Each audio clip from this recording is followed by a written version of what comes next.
Faltam apenas 20 dias para as eleições e na Câmara de Manaus a novela da CPI da água parece não ter fim. Hoje, com um mês de atraso, o relator entregou o documento final da investigação. A discussão foi o adiamento da entrega do relatório, que deveria ter sido feita no dia 14 de agosto. Segundo o presidente da CPI, vereador Leonel Feitosa, a troca de datas foi um pedido dos técnicos da comissão. Leonel chegou a se irritar com os jornalistas. Eu já expliquei que não fui eu, meu filho. Pô, vocês não entendem o que eu digo? Foi o que ele falou. Os técnicos pediram mais um mês para analisar a documentação, não fui eu. Porra, não aguento mais vocês me darem porrada todo dia nessa CPI quando a culpa não é minha, cara. Foram os técnicos contratados pelo presidente Isaac Tayá e pelo vereador Marcel que pediram um prazo de 30 dias para analisar a documentação, não fui eu.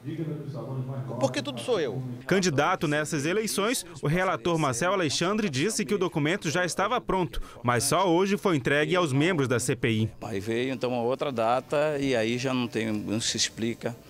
Na minha opinião, não sei porquê, que postergou. Longe do plenário, apenas os membros da CPI reuniram a porta fechada. Nem os assessores deles e a imprensa tiveram acesso ao encontro. Só para você ter uma ideia, o relatório final tem mais de 300 páginas e precisa ser analisado no máximo até o dia 26 deste mês.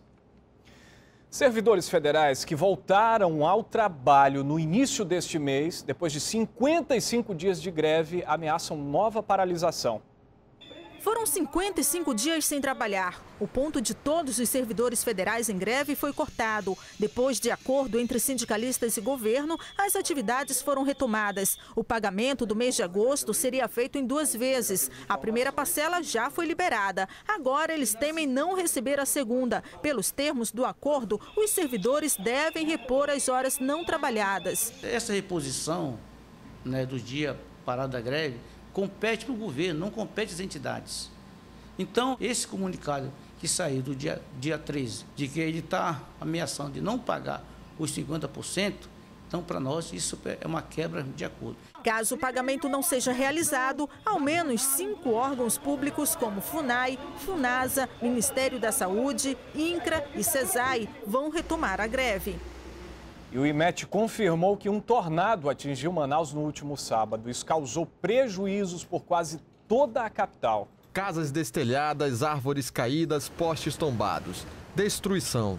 Segundo o IMET, os ventos que atingiram Manaus com mais de 80 km por hora formaram um tornado. Na cidade de Manaus e também no interior, vem acontecendo essas pancadas de chuvas fortes, de curta duração, associadas ao calor, e tem vindo acompanhada por muitas descargas elétricas e também rajadas de ventos, assim como essa que ocorreu aqui em Manaus e que passou aí de 80 km por hora e realmente é bem significativa, destelha a casa mesmo, às vezes até se for embebido em algum tornado, aqueles redemoinhos que ocorrem muito na Zona Leste e Zona Norte, isso aí pode até vir a embarcação. Ainda de acordo com o IMET, isto é comum nesta época do ano, quando ocorre o período da seca. Como a previsão até novembro, aqui em Manaus e em grande parte do Amazonas, é que chova em torno de 40% abaixo do esperado, podemos afirmar que ainda teremos muitas pancadas de chuvas acompanhadas por ventos fortes em alguns momentos e também descargas elétricas. Várias árvores caíram sobre a rede elétrica, o que deixou muitos bairros sem energia.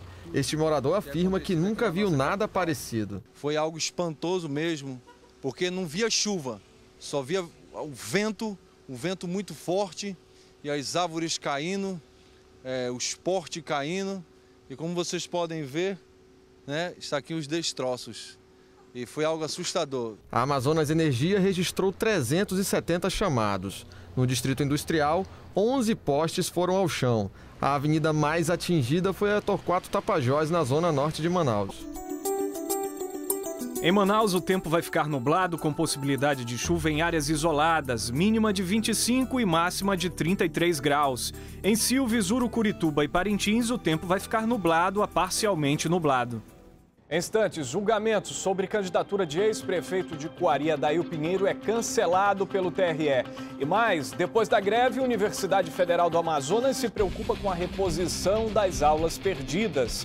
A gente volta já.